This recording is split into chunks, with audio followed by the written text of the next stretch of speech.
দুরুদে মাহি কি নতুন শুনছেন?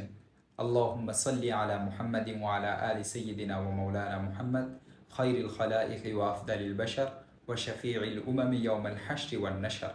এক ব্যক্তি নদীর পাড়ে বসে এই দুরূদটি পাঠ করত। একটি রোগা মাছ তা শুনে মুখস্থ করে ফেলে এবং পড়তে থাকে।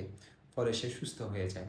পরবর্তীতে এক ব্যক্তির জালে ধরা পড়ে। সেটিকে কাটতে চেষ্টা করা হয় কিন্তু কাটা যায় না। তেলে বাছতে চেষ্টা করা হয়, তা সম্ভব হয় না। লোকটি মাছটি নিয়ে নবীজি সাল্লাল্লাহু আলাইহি ওয়াসাল্লামের কাছে নিয়ে আসেন এবং ঘটনা খুলে বলেন। তখন আল্লাহ তাআলা মাছের জবান খুলে দেন, মুখ খুলে দেন। সে কারণ বলে দেয়।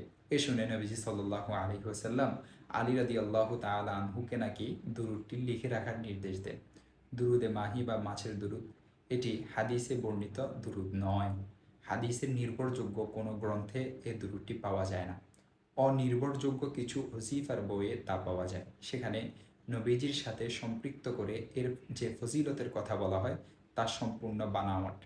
যাই হোক, এ দুরূদ যেমন হাদিসে নেই, তেমনি এ কেন্দ্রিক কিচ্ছাটি গল্পটিও বানাওয়াট এবং জাল।